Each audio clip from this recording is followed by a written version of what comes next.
আপনাকে আমি কতবার বললাম যে আমার 5টা উপদেশ মনে রাখবেন। আমি আব্দুর রাজ্জাক বিন ইউসুফ আপনার জন্য জাতিকে 5টা উপদেশ দিয়ে গেলাম। এক, আপনার জীবনের সবচেয়ে জরুরি কাজ কোনটা? এর চেয়ে জরুরি কাজ পৃথিবীতে নেই, সেটা হলো সালাত, নামাজ। মনে রাখতে হবে আপনাকে। পৃথিবীবাসী, আমি আব্দুর রাজ্জাক বিন ইউসুফ আপনাদের দ্বীনি ভাই হিসাবে মহিলা পুরুষ সকলকে বলে যাচ্ছি, মানুষের জীবনের সবচেয়ে জরুরি কাজ পৃথিবীতে, কাজ হিসাবে, কর্ম হিসাবে এর চেয়ে জরুরি কাজ পৃথিবীতে নাই। সেটা কি? সালাত। জীবনে এর সাথে কোনোদিন আপোষ করিয়েন না। একে শক্ত হাতে দমন করবেন, টাইম হলে আদায় করতে হবে, যত সমস্যা থাকে। কোনো দিন 5 মিনিটের জন্য এর সাথে আপোষ করবেন না। এর চেয়ে জরুরি কাজ পৃথিবীতে নেই। 2, দ্বিতীয় পৃথিবীতে জরুরি কাজ হালাল রুজি। আপনাকে আমি ব্যাংকে লোন নিয়ে ব্যবসা করতে বলিনি, কোনোদিন বলিনি। চকলেট দিয়ে ব্যবসা করতে বলেছি, তাহলে লোন নেওয়া লাগবে না। চকলেট দিয়ে যদি আমি ব্যবসা করি তো লোন নেওয়া লাগবে না। লোন এত খারাপ, লোন এত খারাপ, লোন এত খারাপ যে লোন যেন আমি না করি, এই জন্য আল্লাহর নবী দিন রাত পরিত্রাণ চাইতেন। সালাম ফিরার পূর্বে এমন কোনো দিন জীবনে একটা দিন ঘটেনি যে এই দোয়া বলেননি। দোয়ার শেষ বাক্যটা হচ্ছে আল্লাহুম্মা ইন্নী আউযু বিকা মিনাল মা'সামি ওয়াল মাগরাম। তোমার কাছে বাঁচতে চাই বড় পাপ হতে, তোমার কাছে বাঁচতে চাই ঋণ কর্য হতে, তোমার কাছে বাঁচতে চাই বড় পাপ হতে, তোমার কাছে বাঁচতে চাই ঋণ কর্য হতে, তোমার কাছে বাঁচতে চাই বড় পাপ হতে, তোমার কাছে বাঁচতে চাই ঋণ কর্য হতে। এই বাক্যটা না বলে তিনি কোনোদিন সালাম ফিরেননি। এ কথা আয়েশা রাদিয়াল্লাহু তাআলা আনহা বলেন, হাদিস বুখারী মুসলিম। আর আপনি ব্যাংকে চাকরি করেন, এটাই খারাপ। আবার আপনি 30 লাখ টাকা লোন নিয়ে বাড়ি করলেন, ছেলে মেয়ের জন্য রেখে চলে গেলেন, আর জাহান্নামার যা মরার সাথে সাথে আপনাকে কবরে গুতাইতে লাগলো। আপনি একটু কিছুই বুঝলেন না, হুঁচলার মতো দিন কাটাচ্ছেন। চাঁপানেগঞ্জের ভাষাতে যে বুদ্ধি দিয়ে কাজ করে না, ওকে বলে হুঁচলা, মোটা বুদ্ধি। একটু বিবেচনা করতে হবে না? এমনি তো বোকামির পরিচয় দিয়ে ব্যাংকে চাকরি করতে গেছেন। আমি তো বলেছি এই বাংলাদেশের মাটিতে এমন কোনো ব্যাংকিং ব্যবস্থা নেই, এমন কোনো ব্যাংক নেই যেখানে চাকরি যায়। দেখি কোনো মায়ের বেটা প্রমাণ করতে পারে। ব্যাংকে টাকা রাখা আর ব্যাংকে চাকরি করা দুটো এক নয়। সম্মানিত দিনী ভাই বোন, মানুষের জীবনে সবচেয়ে জরুরি কাজ হালাল রুজি। শ্বশুরের কাছে টাকা নিয়ে জীবিকা নির্বাহ করবেন না, ও কথা পুনরায় বলা লাগবে না। শতবার বলেছি যে যৌতুকের টাকা দিয়ে চাউল কিনে ভাত খেয়ে ইবাদত কবুল হবে না। ভিক্ষা করার টাকা দিয়ে চাউল কিনে ভাত খেয়ে ইবাদত কবুল হবে। আমি ভিক্ষা করব কেন? আমার গায়ে শক্তি আছে, কাজ করে খেতে পারি। তবুও ভিক্ষা করার টাকা দিয়ে চাউল কিনে ভাত খেয়ে ইবাদত কবুল হবে। যৌতুকের টাকা দিয়ে ভাত খেয়ে ইবাদত কবুল হবে না। চাউল কিনে ভাত খেয়ে ইবাদত কবুল হবে না। ওটা হারাম টাকা। যৌতুক শ্বশুরকে ফেরত দিতে হবে, এটা ভুল হয়েছে। আর আগামীকাল সন্ধ্যা হতে হতে, এই ছেলে, তোমাকে বলেছি শতবার, তোমার বাপ যেন তোমার ফুফুকে জমি ফেরত দেয়, হিসাব করে ভাগ করে দেয়। আগামীকাল সন্ধ্যা হতে হতে আপনি বোনের জমি দিয়ে দিবেন। আপনার বাপ মরা 10 বছর হলো। বোনের জমি মানে পরের জমি। পরের জমি খান কেন? শরম হয় না? আপনার ভাগ্য আল্লাহ লিখে দেননি? বাপ মারা গেছে, আপনি জমির ভাগ নেবেন, আপনার বোন জমির ভাগ নেবে। আপনি নেবেন সকালে আর আপনার বোন নেবেন বিকেলে, এরকম কথা কি না? একসাথে। তা আজ পর্যন্ত জমি আপনার কাছে কেন? আপনাদের 4 ঘাট কোন দিক থেকে একটা লোক গেছে আমার কাছে, তো বলছে আমি অংশ বন্টনের উপরে ডক্টরেট ডিগ্রি করব, সেই জন্য আপনার কাছে এসেছি। তো কি করবেন? কি বলে আপনাকে কিছু জিজ্ঞাসা করব। প্রথমে বলছে আপনার আমি পরীক্ষা নিব। আমারই পরীক্ষা নেবেন? আচ্ছা ভালো, কি জিজ্ঞাসা করবেন করেন তো। তো কিছু মাসলা জিজ্ঞাসা করলো এই ফারাইজ সম্পর্কে। করার পরে বলছেন আমাকে এটাই মনে হয় আমার পরীক্ষা। সেটা হলো এই, আপনার বাপ মারা গেছে না বেঁচে আছেন? বলে মারা গেছেন। কতদিন হলো? এতদিন। তো আপনার জমি জায়গার খবর কি? তা আমি বললাম যে আমার বাপকে মাটি দিয়ে এসে আগে জমি ভাগ করেছি, তারপরে খাওয়া দাওয়া। খাওয়ার আমরা আগে খাইনি, আগে জমি ভাগ করেছি তারপরে খাওয়া। যদিও জমি আমি একটু চিনি, আমার ছোট ভাই চিনি না। আমরা কোনোদিন জমিতেই যাইনি। আমার আব্বা একজন ছোট কৃষক ছিলেন, 20-25 বিঘা জমি রাখতেন। যখন পশ্চিমে থাকতাম তখন বলতো ধান বিক্রি এত টাকা, কালাই বিক্রি এত টাকা, সরিষা বিক্রি এত টাকা, পেঁয়াজ বিক্রি এত টাকা, মোট 1000 টাকা পাঠালাম। তখন আমি ভাবতাম যে আমার আব্বাকে 1000 টাকা সংগ্রহ করতে অনেক পরিশ্রম করতে হয়েছে। ওই কথা আমার এখনো দিনের মতো মনে পড়ে। আমার আব্বা আমাকে বলতেন যে আমি যতদিন বেঁচে আছি ততদিন তোমাকে জমিতে যেতে হবে না, কোনো কাজ করতে হবে না, যদি কাজ করে খেতে হয় তাহলে আমার মরার পরে। আমার এই বাপের আমার এই বাক্যটা আমি ভুলতে পারি না, যে তোমরা যদি কাজ করে খাওয়াই লাগে তা আমার পরে খাও, আমি যতদিন আছি তোমরা ততদিন এই জমি জায়গাতে যাও না। শুক্রিয়া, জাযাকুমুল্লাহ খায়র।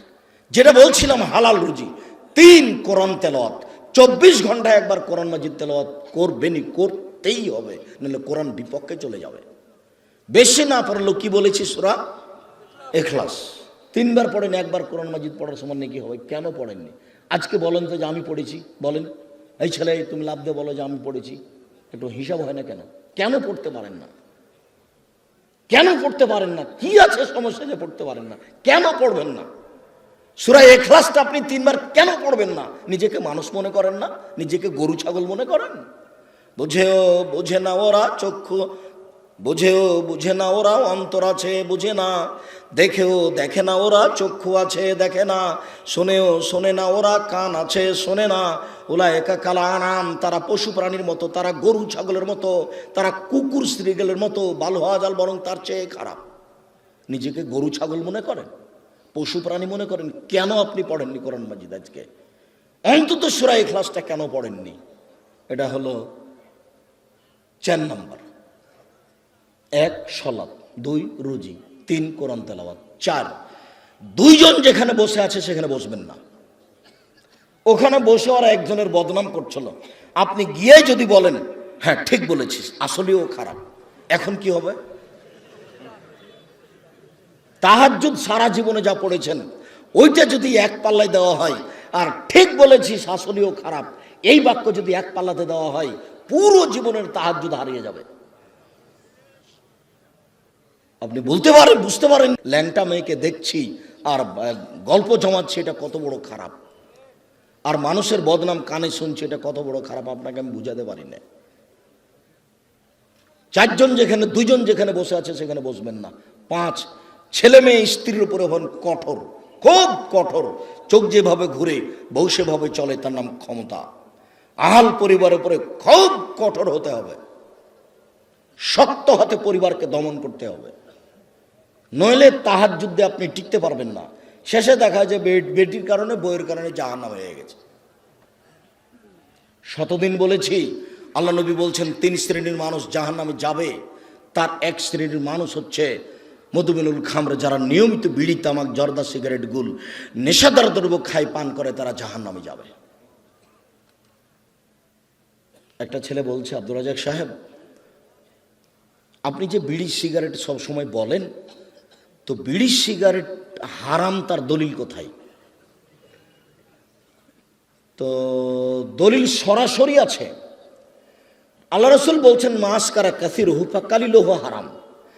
যেই জিনিসটা বেশি খেলে বিবেকের ক্ষতি হবে, তার কম, তার একটা কণাও হারাম।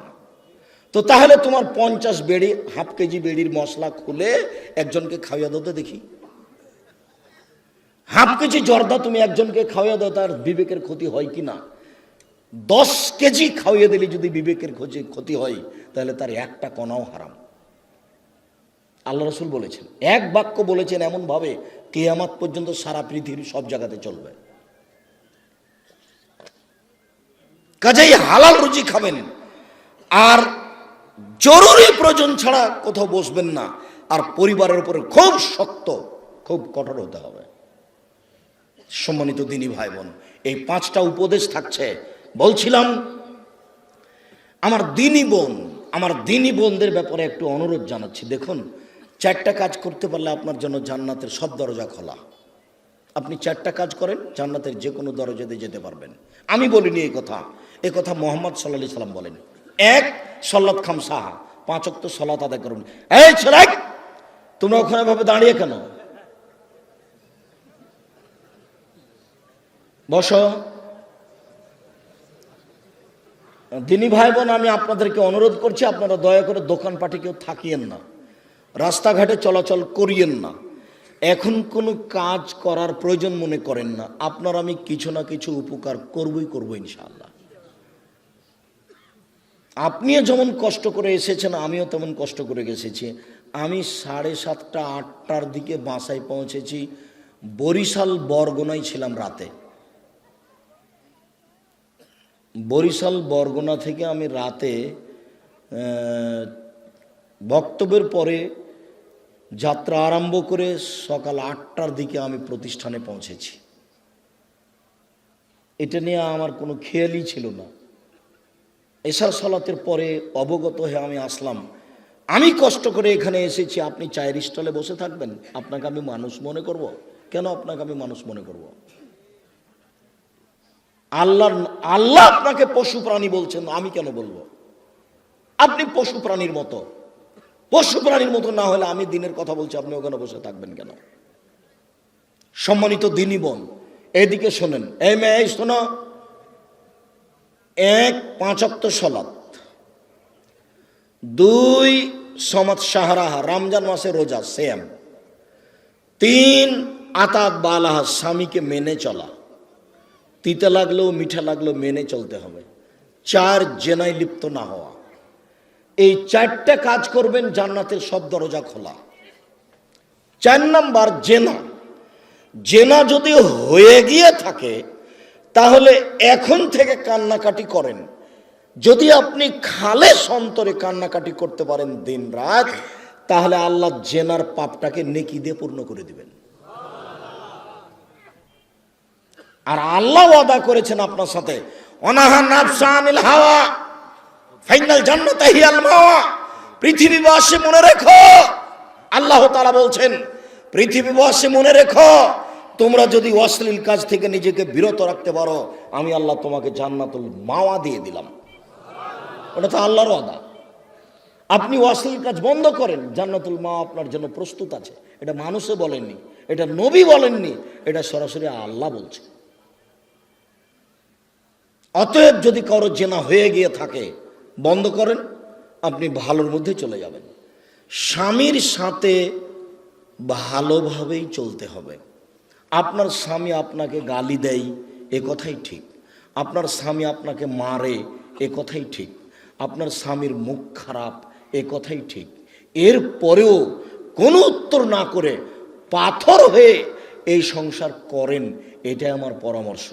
আমি আপনার দিনী ভাই হিসেবে আপনাকে আমি পরামর্শ দিচ্ছি, যেহেতু 2-1টা ছেলে মেয়ে হয়ে গেছে, আপনি এই সংসার করেন, ওর সাথে কথা বলেন।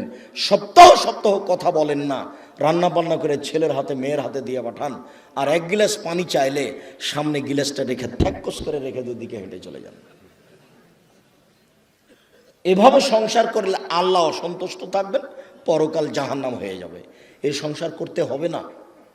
আমার কথা আপনি মেনে চলেন, কষ্ট হোক, মুখ বন্ধ করেন, প্রতিবাদ করিয়েন না, তার সাথে মিশে চলেন, তার পায়ের নিচে দুনিয়া শেষ করে দেন, তাকেই ভালোবেসে দুনিয়া শেষ করে দেন, আপনার জন্য ভালো হবে, জান্নাত হবে। শেষ পর্যন্ত যদি বুঝেন যে সংসার হবেই না, তাহলে এভাবে ঝুলন্ত থাকতে হবে না, আপনি খোলা করে নেন। যে কোনো মহিলা যে কোনো স্বামীর সাথে খোলা করতে পারে যে আপনার সাথে থাকবো না, চেয়ারম্যান সাহেবরা ঠিক করে দেন, কাজী সাহেব ঠিক করে দেন, আমাকে একটা খোলা তালাক লিখে দেন, আমি আমার স্বামীর ভাত খাবো না। আপনি করেন, 1 মাস পরে অন্য জায়গাতে বিবাহ বসেন, কিন্তু ঝুলন্ত অবস্থায় এভাবে থাকিয়েন না। মাস মাস বছর বছর স্বামীর সাথে কথা বলবেন না, এটা ঠিক নয়। কষ্ট করে, গালি সহ্য করে, মায়ের সহ্য করে আপনি চুপচাপ থেকে সংসার মেনে নেন, আপনার জন্য ভালো হবে। যদি শেষ পর্যন্ত বুঝেন যে হবেই না, তাহলে 7 দিন পার করতে হবে না, সংসার বাদ দেন। 4টা কাজ করেন, জান্নাতের সব দরজা খোলা আপনার জন্য। আপাতত কথা শেষ, আপনি আমার দিনী বোন। 1 5 ওয়াক্ত সালাত, 2 রমজান মাসে রোজা, 3 স্বামীকে মেনে চলা, 4 জেনায় লিপ্ত না হওয়া। জেনা যদি ঘটেই থাকে তাহলে মরা পর্যন্ত কান্নাকাটি করেন, যা পাপ হয়েছে সেটা আল্লাহ নেকি দিয়ে পূর্ণ করে দিবেন ইনশাআল্লাহ।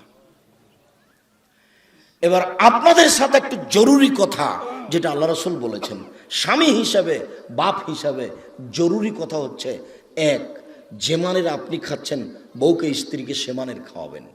2, যে মানের কাপড় আপনি পরছেন বউকে স্ত্রীকে সে মানের পরাবেন। 3, কখনো কটু কথা বলবেন না। স্ত্রীকে কটু কথা বলা নিষেধ, গালি দেওয়া নিষেধ, নিন্দা করা নিষেধ। শ্বশুর শাশুড়ির ব্যাপারে মন্তব্য ভুলেও কোনোদিন ঘুমের ঘরেও করবেন না। শ্বশুর শাশুড়ির বিরুদ্ধে কোনোদিন কথা বলবেন না। স্ত্রীকে কখনো কটু কথা বলবেন না। বলবেন না ভুলে যে তোমার রংটা কালো, বলবেন না ভুলে যে তোমার ঠোঁটটা মোটা। একবার যদি ঠোঁট মোটা বলেন 10 বছর আপনাকে ভালোবাসবে না। ওরা হচ্ছে কম বুদ্ধির প্রশংসা প্রিয় মানুষ, সব সময় প্রশংসা করেন, তুমি খুব ভালো, তুমি খুব ভালো, তোমার মতো কোনো মেয়ে দেখি না, সারা রাত পাঁটি বেঁধবে। তার কাছে সেবা নেওয়ার চেষ্টা করেন, কটু কথা বলিয়েন না। 4, মুখের উপরে মারবেন না, কোনো সময় না, মুখের উপরে মারবেন না। গালে থাপ্পড় মারবেন না, আল্লাহর নবী নিষেধ করেছেন কঠিনভাবে। 5, অলা তাত্র খাইল্লা ফিল বাইতে, নিজের বাড়ি ছাড়া কোথাও থাকতে দিবেন না। যেতেই পাবে না খালার বাড়ি, ফুফুর বাড়ি, মায়ের বাড়ি, নানির বাড়ি, কোনো বাড়ি যেতে পাবে না। বিবাহের বাড়ি তো অসম্ভব হতেই পারে না। দাওয়াত দিয়েছে আপনি যাবেন, আপনার ছেলে যাবে, আপনার বউ যাবে কেন? বিবাহের বাড়িতে গেলে স্বামীর সংখ্যা বেশি হয়ে যায়। কমিউনিটি সেন্টারে যাওয়ার কোনো প্রশ্নই আসে না, বাজারের তো কোনো প্রশ্নই আসে না। পুরুষের পরিচয় দিবেন, কই আমরা তো কোনোদিন বাজারে যাই না, আমরা তো বেঁচে আছি দুনিয়াতে। আমাদের আহাল পরিবারের তো কোনো সময় বাজারে যায় না, আমরা তো আছি দুনিয়াতে বেঁচে। আপনার বউ কেন বাজারে যাবে? কেন? কাপুরুষ আপনি? বেটা মরে গেছে, স্বামী মরে গেছে, আপনি মারা গেছেন, আপনার ছেলে মারা গেছে, কেন আপনার বউ বাজারে যাবে? নিজেকে পুরুষ মনে করেন না? এই 5টা জিম্মেদারি পালন করবেন। 5ম নম্বরটা খুবই শক্ত। এটাই ছিল 5টা উপদেশের শেষ। স্ত্রী পরিবারের উপর কঠোর হতে হবে, আপনার কথাই চলবে এই বাড়িতে। তাকে কোনোদিন কাপড় কিনতে দিবেন না যতদিন পর্যন্ত না বুঝেছে যে আপনি মোটা কাপড় কিনলো আমার কাছে মিঠে, চিকন কাপড় কিনলো আমার কাছে মিঠে। যতক্ষণ পর্যন্ত আপনার স্ত্রী এইটা না বুঝেছে ততক্ষণ পর্যন্ত সংসারে শান্তি আসবে না। আপনার প্রত্যেকটা কাজের উপরে তাকে খুশি থাকতে হবে যে আপনারটা ভালো, আমার ভালো। আমি নিজে থেকে বাজার করতে যাব, আমি কাপড়টাতে হাত দিয়ে দেখবো যে চিকন নয়, তখন এভাবে ছুঁড়ে মারবো, এই সংসার ভালো হবে না।